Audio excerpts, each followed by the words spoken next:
بھائی یہ کچھ کہنا چاہ رہا ہوں. دعوت اسلامی کا شدائی ہونے کی وجہ سے میں آپ کے ذہن سے ایک بات کرتا ہوں.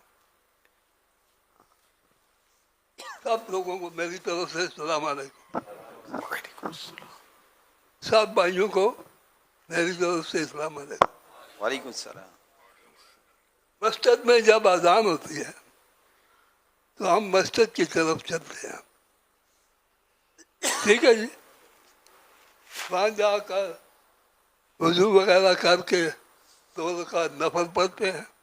پھر اس کے بعد تھوڑے قرآن پاک دیکھتے ہیں. جماعت ہوتی ہے تو نماز پڑھتے ہیں. پھر اس کے بعد دیکھو میں یہ بات اس لیے کر رہا ہوں میرے ذہن میں ہے کہ ہم ادھر ہاتھ باندھتے ہیں, کانوں کو بھی ہاتھ لگاتے ہیں. اللہ اکبر.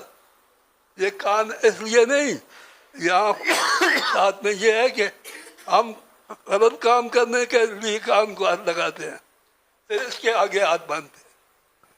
یہ اصل لوگ یہ ہے, جس کو جو راضی کرے گا وہ سیدھا جنت میں جائے گا. اس کے آگے بھی ہاتھ باندھتے ہیں کہ خدا کے لیے خوف کرنا کچھ, اس کو روکنا ہے. اس کے بعد ہم سجدہ دیکھو ادھر کرتے ہیں, سبحان ربی العظیم. خدا کے ساتھ وعدہ کرتے ہیں کس طریقے سے کتنے منزلیں طے کرتے ہیں. پھر مسجد میں سجدے میں جاتے ہیں, ادھر کرتے ہیں. 1 رکعت میں کم از کم 6 دفعہ ہم اللہ اکبر کرتے ہیں.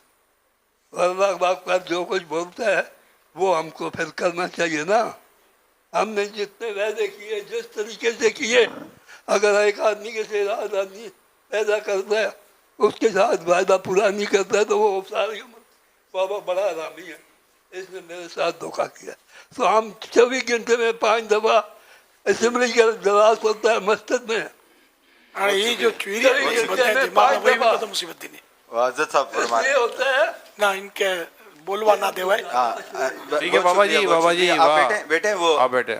حضرت صاحب کچھ فرما رہے ہیں, آپ یہاں بیٹھے. بھائی انہوں نے جو بھی کہا یہ نکال دینا ذہن سے, اپنے طور پہ کہہ رہے تھے جی کہ اس کو بھرے گا تو جہنم میں جائے گا, اور یہ تو حرام سے بھرے گا تو جہنم ہی ہے نا. ویسے خالی اگر کوئی ڈٹ کے بھی کھاتا ہے تو گناہگار تو نہیں ہے نا. اب یہ اپنے بزرگ ہیں جو ذمہ ذہن ہی نہ سمجھے گا ہمیں کہ گھیلو جو ہوں.